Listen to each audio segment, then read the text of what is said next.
ಐತಿಹಾಸಿಕವಾದಂತ ಒಂದು ತೀರ್ಪನ್ನ ನೈಸ್ ವಿಚಾರಕ್ಕೆ ಸಂಬಂಧಪಟ್ಟಂತೆ ಈಗಾಗಲೇ ಹೊರಗಾಕಿದೆ.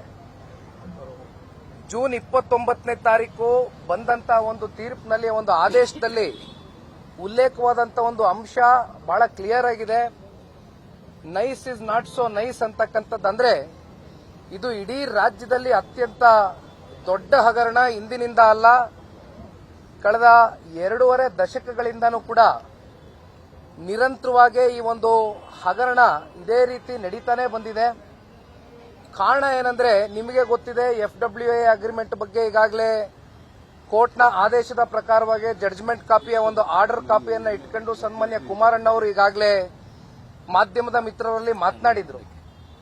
ಕೋರ್ಟ್ ಹೇಳ್ತಾ ಇರತಕ್ಕಂಥದ್ದಿಷ್ಟೇ, 20-25 ವರ್ಷದಿಂದ ಅಲ್ಲಿ ರೈತರ ಜಮೀನನ್ನ ತಾವೇನು ಭೂಸ್ವಾಧೀನ ಮಾಡ್ಕೊಂಡ್ರಿ. ಅಂದ್ರೆ ಇಲ್ಲಿ KDB ಥ್ರೂ ಅಕ್ವಿಸಿಷನ್ ಆಯಿತು, ಅದೊಂದು ನೋಡಲ್ ಏಜೆನ್ಸಿ ಆಗಿ ಅಕ್ವಿಸಿಷನ್ ಮಾಡಿದ ನಂತರ ರೈತರಿಗೆ ಯಾವ ಒಂದು ಅವಾರ್ಡ್ಗಳು ಸಿಕ್ಕಬೇಕಾಗಿತ್ತು, ಅದರಲ್ಲಿ ವಿಳಂಬ ಆಯಿತು. ಕಂಪನ್ಸೇಷನ್ಗಳು ಇಲ್ಲಿವರೆಗೂ ಸಿಕ್ಕಿಲ್ಲ. ಸರಿಸುಮಾರು 67%ಗೂ ಹೆಚ್ಚು ಜನ ರೈತರನ್ನ ಇವತ್ತು ಅವರ ಸ್ವಂತ ಭೂಮಿಯನ್ನ ಭೂಸ್ವಾಧೀನ ಮಾಡಿಕೊಂಡು ಇವತ್ತು ಅವ್ರ ಕೈಯನ್ನ ಬಿಟ್ಟಿದ್ದಾರೆ. ಈ ಹಿನ್ನೆಲೆಯಲ್ಲಿ ಒಂದು ಕೋರ್ಟ್ನಲ್ಲಿ ಒಂದು ಪರ್ಟಿಕ್ಯುಲರ್ ಒಂದು ಆಕ್ಟ್ ಅನ್ನ ಮೆನ್ಷನ್ ಮಾಡ್ತಾರೆ. 300 day right to property act ಅಂತಕ್ಕಂಥದ್ದನ್ನ ಸಂವಿಧಾನದ ಒಂದು ವಿಧಿಯ ಒಂದು ಆಕ್ಟ್ ಏನಿದೆ, ಆ ಒಂದು ಆಕ್ಟ್ ಅನ್ನೇ ಮುಂದಿಟ್ಕೊಂಡು ಕೋರ್ಟಿನ ಒಂದು ಆದೇಶ ಹೊರಡಿಸಿದ್ದಾರೆ. ಯಾವ ಒಂದು ಭೂಸ್ವಾಧೀನ ಅಂತಿಮ ಅಧಿಸೂಚನೆ ಹೊರಡಿಸಿರ್ತಕ್ಕಂಥ ಕೆಲವೊಂದಷ್ಟು ರೈತರ ಭೂಮಿಯನ್ನ ಸಂಪೂರ್ಣವಾಗಿ ಅದನ್ನು ರದ್ದುಗೊಳಿಸ್ತಾ ಇದ್ದೇವೆ ಅಂತಕ್ಕಂಥದ್ದು ಈಗಾಗಲೇ ಹೈಕೋರ್ಟ್ ಈಗಾಗಲೇ ತೀರ್ಪನ್ನ ಕೊಟ್ಟಿದ್ದಾರೆ. ಆದರೆ ಇದ್ರ ಮಧ್ಯೆ ನಮ್ಮೆಲ್ಲರಿಗೂ ಕಾಡ್ತಕ್ಕಂಥ ಪ್ರಶ್ನೆ ಏನಪ್ಪಾ ಅಂದ್ರೆ, ಇಷ್ಟೆಲ್ಲ FWA ನಲ್ಲಿ ಮೆನ್ಷನ್ ಆದಂತ ಫ್ರೇಮ್ವರ್ಕ್ ಅಗ್ರಿಮೆಂಟ್ ನ ಸಂಪೂರ್ಣವಾದಂತ ವಯೋಲೇಷನ್ಸ್ ಆಗಿರ್ತಕ್ಕಂಥದ್ದು. 111 ಕಿಲೋಮೀಟರ್ ಬೆಂಗಳೂರಿಂದ ಮೈಸೂರವರೆಗೂ ಕೂಡ ಯಾವ ಒಂದು 6 ಲೇನ್ ರಸ್ತೆ ದೇವೇಗೌಡರು ಸಾಹೇಬರು MOU ಮಾಡಿದ್ರು ಅಂತಕ್ಕಂಥದ್ದೇನು ಚರ್ಚೆ ಮಾಡ್ತಾರೆ. ಅವ್ರು MOU ಮಾಡಿದ ಕಾರಣನೇ ಒಂದು ವಿಷನ್ ಅನ್ನ ಇಟ್ಕೊಂಡು ಅವತ್ತೇ ಈ 6 ಲೇನ್ ರಸ್ತೆ ಬರಬೇಕು ಅಂತಕ್ಕಂಥದ್ದು ಆ MOU ನಲ್ಲಿ ಕ್ಲಿಯರ್ ಕಟ್ ಆಗಿ ಮೆನ್ಷನ್ ಆಗಿತ್ತು.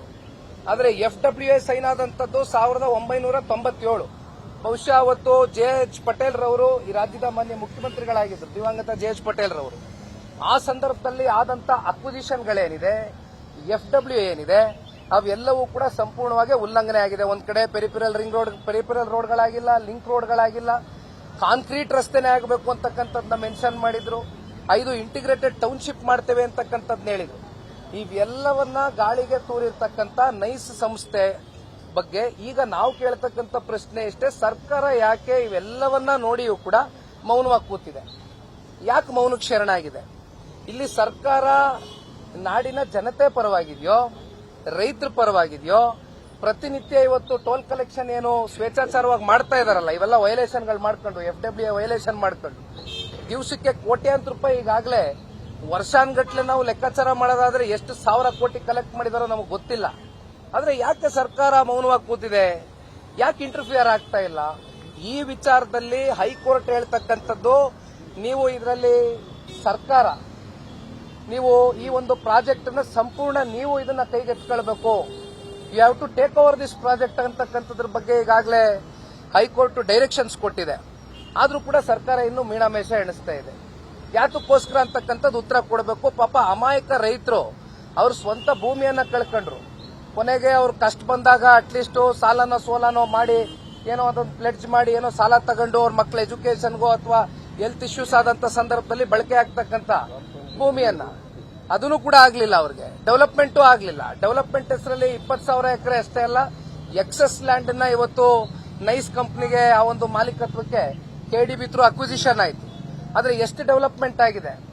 ಡೆವಲಪ್ಮೆಂಟೇ ಆಗಿಲ್ಲ, ಟೋಟಲಿ ವಯೋಲೇಟ್ ಆಗಿದೆ. ಹಾಗಾಗಿ ನಾವು ಗೌರವಾನ್ವಿತ ರಾಜ್ಯಪಾಲರಲ್ಲಿ ಒಂದು ಮೆಮೊರೆಂಡಮ್ನ ಕೊಟ್ಟಿದ್ದೇವೆ.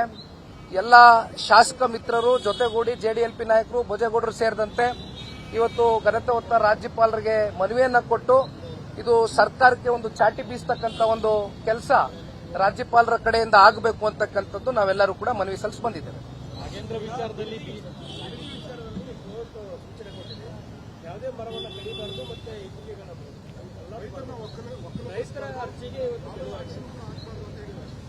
ಈಗ ಪೆಟಿಷನರ್ಸ್ ಯಾರು ಇವತ್ತು ಈ ಒಂದು ಪೆಟಿಷನ್ ಕಾಪಿಗೆ ಸೈನ್ ಹಾಕಿದ್ರು, ಅದರಲ್ಲಿ 81 ಜನ ಪಿಟಿಷನರ್ಸ್ ಇದ್ದಾರೆ. ಪರ್ಟಿಕ್ಯುಲರ್ಲಿ ಸ್ಪೆಸಿಫಿಕ್ ಆಗಿ ಆ 81 ಜನ ಪಿಟಿಷನರ್ಸ್ನ ಯಾವ ಒಂದು ಭೂಮಿ ಇದೆ, ಆ ಭೂಮಿಯ ಮಾಲೀಕತ್ವವನ್ನ ಹೊಂದಿರತಕ್ಕಂತ ರೈತ ಇದ್ದಾನೆ. ತಾವೇ ಹೇಳ್ದಂಗೆ ಒಂದು ಇಟ್ಕೆ ಕೂಡ ಅಳ್ಗಾಡ್ಸಂಗಿಲ್ಲ. ಇವತ್ತು ಕೋರ್ಟ್ ಡೈರೆಕ್ಷನ್ ಇಲ್ದಿರಾ ಯಾವುದೇ ಅವಾರ್ಡ್ಗಳು ಕೊಡಂಗಿಲ್ಲ. ಇದ್ಯಾವು ಕೂಡ ಮಾಡಬೇಕು ಅಂತಕ್ಕಂಥದ್ದಾದ್ರೆ ಹೈಕೋರ್ಟ್ ಇಂಟರ್ಫಿಯರೆನ್ಸ್ ಕೊಡುತ್ತೆ. ನಾವು ಡೈರೆಕ್ಷನ್ ಕೊಟ್ಟ ನಂತರವೇ ಇದೇನೇ ಆದ್ರೂ ನೀವು ಮಾಡಬೇಕು ಅಂತಕ್ಕಂಥದ್ದು. ಇಲ್ಲಿ ಪ್ರಶ್ನೆ ಏನಾಗಿದೆ, ಸರ್ಕಾರನೂ ಕೂಡ ಅಬ್ಜೆಕ್ಷನ್ ಫೈಲ್ ಆದ್ರೆ ವಾದ ಮಂಡಿಸಬೇಕಾಗ್ತದೆ.